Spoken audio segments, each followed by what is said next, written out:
Vous êtes là pour faire de l'animation, alors animez. Rondin, je vous prierai de ne pas rajouter du texte dans votre rôle. Contentez-vous de dire ce qui est écrit. À moi, c'est tout. C'était de Racine, mademoiselle. Je pensais qu'en ce temps et en ce lieu, c'était opportun et du meilleur effet. Je vous en prie, laissez donc Racine tranquille. Il va se retourner dans sa tombe en écoutant vos effets de cabotin. Oh, l'art dramatique n'est plus ce qu'il était. Oh,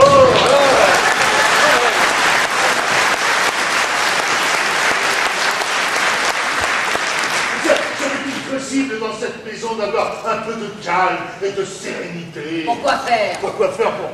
J'aimerais pouvoir travailler sans entendre continuellement des hurlements et des vociférations. Travailler.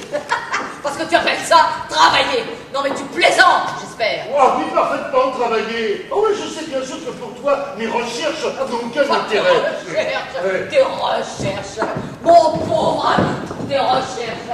Tu es bien incapable de trouver quoi que ce soit. Tu es un gros mauvais, mon cher frère. Tu es né mauvais, tu as grandi mauvais et tu finiras mauvais. Bravo, ce matin je te trouve très en forme. Papa avait raison quand il disait que la hauteur de tes capacités n'atteindrait jamais le sommet du bonnet d'un âne jardin. Bon, à qui le tour? Bonjour Dominique, voilà votre chasseur français. Vous allez bien? De quoi je me mêle? Tu t'intéresses à ma santé maintenant? Je vous demandais ça comme ça, à tout hasard, par pure sollicitude. Je n'ai que faire de ta sollicitude. Dominique, je voulais simplement vous dire... Rien. Bah, vous savez que je vous avais pas reconnu. Hein. Qu'est-ce que vous avez changé? le temps a fait son ouvrage. Bah, avec vous, il n'a pas chômé. Hein. Ah non, c'est hallucinant, parce qu'en vieillissant, il y en a qui grossissent, il y en a qui maigrissent, mais alors vous êtes complètement desséché. Alors vous, par contre, ma chère Dominique, vous êtes resté égal à vous-même. Je vous remercie. Non, papa, je voulais te demander ça. Je vous présente Isabelle, la fille de Louise. Isabelle. La fille de Louise, mon Dieu. Mais oui, mais c'est le portrait craché de sa mère. Avec 30 ans de moins, bien sûr, parce que je suppose que Louise, elle non plus, elle doit plus être ce qu'elle a été. Maman est morte la semaine dernière.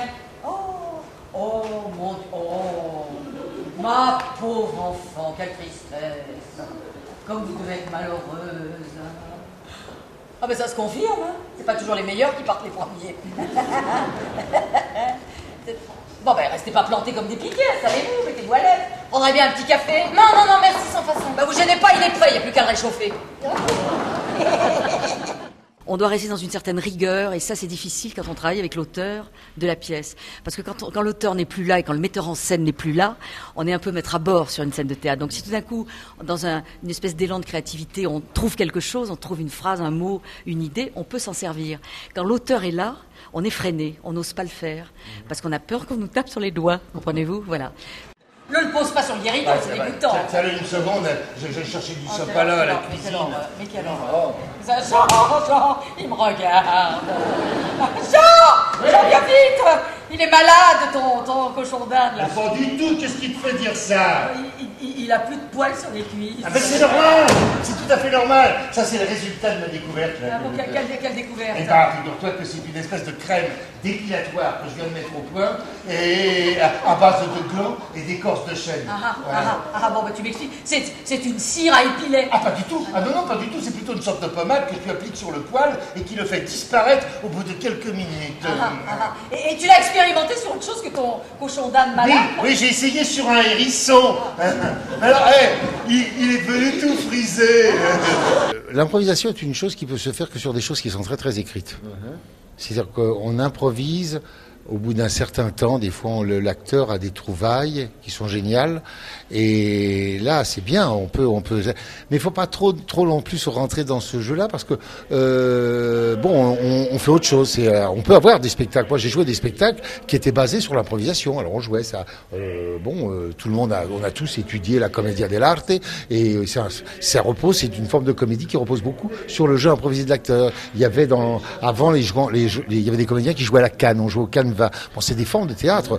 Là, on est dans une pièce qui est un peu structurée. On essaie de faire quelque chose qui soit structuré parce que on veut qu'il y ait une certaine écriture, mais Bon, parce qu'on a tellement galvaudé le théâtre dit de boulevard, enfin ce qu'on pourrait appeler du théâtre de divertissement, il a été galvaudé parce que justement on lui a peut-être retiré une certaine rigueur. Elle est pas chez elle ici. Bah si, justement, parce qu'officiellement, nous étions toujours mariés. D'autre part, il semblerait, à la lecture du testament, que je sois aussi le géniteur de la fille de Bernard. Quoi? Tu serais le père de la fille de ta femme? Oui, et ça, Bernard ne le sait pas. Non mais Jean, attends, mais tu as des preuves de ça? Ah oui, c'est marqué en toutes lettres sur l'exemplaire du testament que m'a remis le notaire. Libre à moi, bien entendu, de faire un test d'ADN si je le désire. Oh, mais il est vite fait, le test ADN. Tranquille. Elle est née 3 ans après votre séparation. Alors? Ah oui, oui, mais enfin. Enfin. Enfin quoi? Bah enfin, c'est-à-dire Que quoi? Eh ben c'est que, tu vois. Que quoi? Eh ben que veux-tu que je te dise, moi, hein? Eh bien, raconte-moi cette histoire de queue qui a l'air passionnante.